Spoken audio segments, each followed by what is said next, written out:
Welcome back, my dear students. Today we are going to discuss about temporary and permanent hardness of water and about water pollution. In our previous session, we discussed about hard and soft water. Do you all remember that? Yes, let's discuss the hard water and soft water. The water in which soap does not lather easily is called hard water, and the water in which soap gives lather readily is called soft water.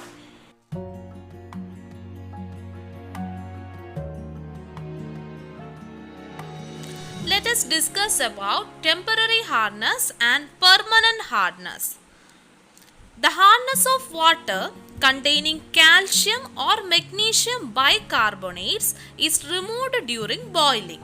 This type of hardness of water is known as temporary hardness. That means hardness can be removed by boiling. That is temporary hardness. Hardness that can be removed by boiling is temporary hardness. And what about permanent hardness?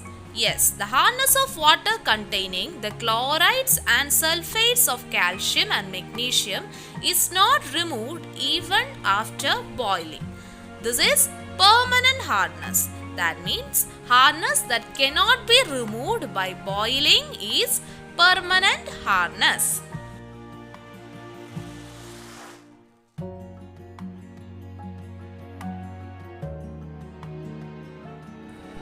Next, hardness of water. Hard water is formed due to the dissolution of salts of calcium and magnesium present in soil and rocks as rainwater sweeps through the soil.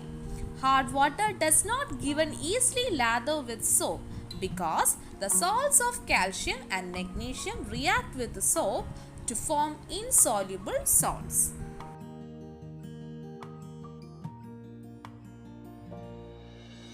Next, we are going to discuss about water and gases.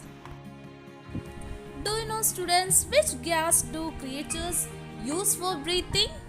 Yes, we all use oxygen for breathing. Which gas is used by plants to produce food? Yes, very good. Carbon dioxide. Carbon dioxide is used by plants to produce food. Do you know how do aquatic creatures and aquatic plants get these gases? Gases like oxygen and carbon dioxide dissolve in water. These dissolved gases used by aquatic creatures and plants for respiration and preparing food. How does the fish in an aquarium get oxygen to breathe? Do you know? Oxygen dissolved in water from air pumps set in the aquarium. This dissolved oxygen used by fish for breathing. Aquatic animals and plants make use of the oxygen dissolved in water. Water gets polluted as the amount of oxygen in it decreases. The waste dumped into rivers and ponds decay using the oxygen dissolved in them. This depletes the amount of oxygen and results in the destruction of aquatic life. Next, we are going to discuss about water pollution. Water is the precious gift of nature. Water is essential for the existence of life. Though the earth is rich in water, the quantity of pure water is very low. Today, increase in population, climate change, increase in temperature, etc. cause scarcity in drinking water. Along with the pollution of water poses a great threat even to the existence of life on earth. This problem occurred due to the irresponsibility of man.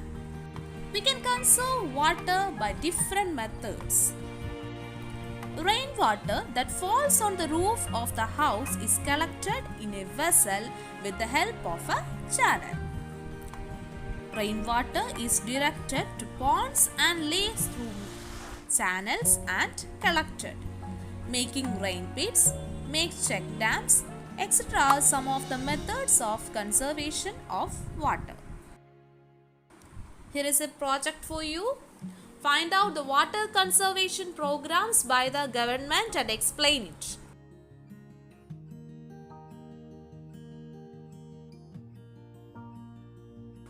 That's all for today. Thank you.